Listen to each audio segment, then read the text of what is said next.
Imagine that one day, while you're eating, you begin having trouble swallowing. Whatever food texture you eat or drink, it feels stuck in your throat. 2 months go by, and this feeling does not go away. You make an appointment to see your primary provider. You have lab work, x-rays, and procedures to check your throat. Everything returns normal. Your primary provider recommends you see a specialist. You go to the gastroenterology specialist and are advised to get an esophageal motility exam. What is that? We first need to understand the esophagus to understand an esophageal motility exam. The esophagus is a tubular, elongated organ of the digestive system.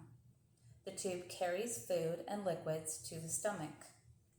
The organ is about 23 centimeters to 25 centimeters long in a grown adult, with sphincter muscles on each end, an upper and a lower. This is according to the National Library of Medicine, published July 24th of 2023. The esophageal motility study checks these sphincter muscles and how the esophagus squeezes. You can prepare for the test in 2 ways.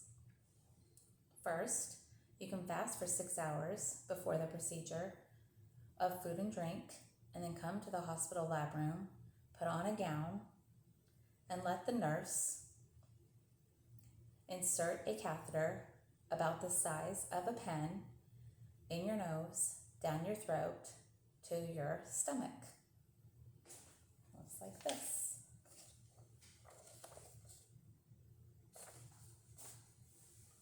Or it can be done with an EGD, an upper scope. With an EGD, you need a driver to drive you home. And you need to quit eating food at midnight the day before the procedure and stop fluids 2 hours before the procedure. When you get here, a nurse will give you a gown to change into and start an IV for sedation. The provider will go over consent forms and risks for the procedure. The physician will do an EGD exam, which looks at the lining of your esophagus, stomach, and duodenum and visualizes an image on the screen for the provider to see. This is according to Dr. Underwood. Written December 15th of 2021, Healthline. After you've completed your EGD, the esophagus motility catheter is placed. When you wake up, it's secured to your nose, down your throat, and to your stomach. Once the catheter is placed, the nurse will visualize an image on the computer screen. Again, on the computer screen. The manometry will measure pressures and detect the pressures as the muscles squeeze when you swallow. The nurse will get a resting pressure of 30 seconds, during which you're not allowed to swallow, and then 10 consecutive complete swallows, as you're given saline or salt water from about 2 to 5 mLs each. The saline creates a high electrolyte content to help electrical conductions. Hitting all 36 of these sensors on the catheter, the saline travels from your mouth to your stomach. And this is an image on the screen.